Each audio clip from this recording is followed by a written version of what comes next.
Hey everyone, and welcome to This Explainer. Let me ask you a quick question right out of the gate. When you hear the word propaganda, what's the very first image that pops into your head? It's probably a totalitarian dictator, right? We tend to picture this malicious, state-run campaign of absolute lies that's just designed to control the masses. But what if I told you that propaganda isn't just a tool for tyrants? What if it's actually the engine behind almost every social change, good or bad, throughout history? So, is all propaganda inherently evil? Well, we're about to completely shift how you view the media, historical events, and maybe even your own deeply held beliefs. Because propaganda, at its absolute core, is actually a neutral, everyday mechanic of persuasion.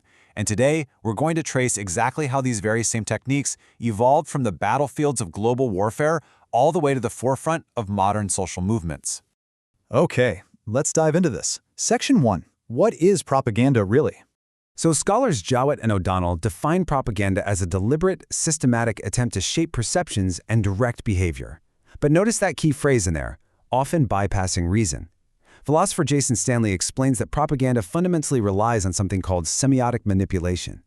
Basically, it takes these huge, universally loved concepts, things like freedom or integrity, and weds them to our irrational biases. It completely bypasses your logical brain and goes straight for the emotional jugular. For instance, naming a military campaign Operation Iraqi Freedom weds the concept of freedom directly to the act of war, which neatly bypasses any purely rational analysis of the conflict. Section 2. Wartime Origins and Psychological Warfare. Let's trace this back chronologically.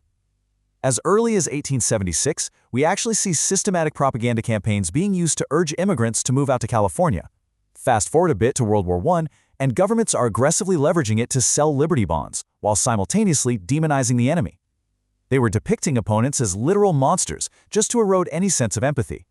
Then, by the post-World War I and World War II eras, we see the terrifying rise of the big lie. This was the Nazi technique of articulating these massive, complex generalizations that had just enough tiny elements of truth to eventually supplant the public's accurate perception of reality entirely. It was heavily weaponized to erode fighting spirit and completely dehumanizing opposing groups. And what's really interesting about this slide is a fascinating point made by Richard Crossman. He was a British psychological warfare director during the Second World War, and he said, "The art of propaganda is not telling lies, but rather selecting the truth you require and giving it mixed up with some truths the audience wants to hear. This completely shatters the illusion that propaganda is just fake news.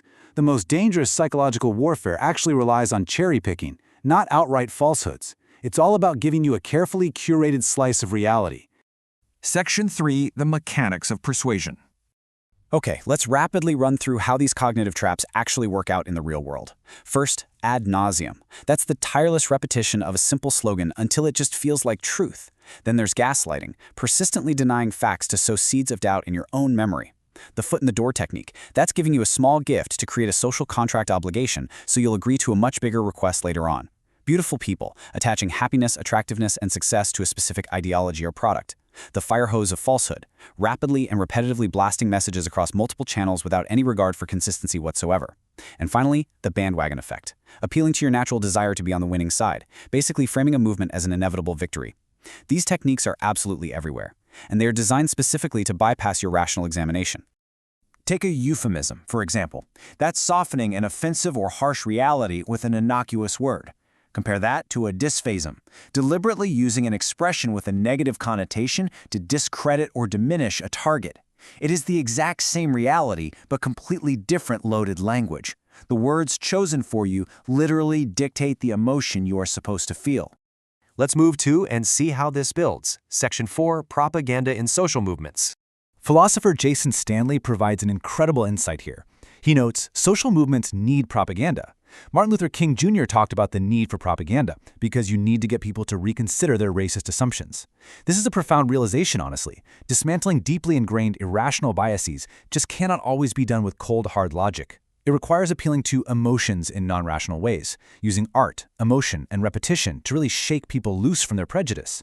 And this brilliantly illustrates the duality of these tools.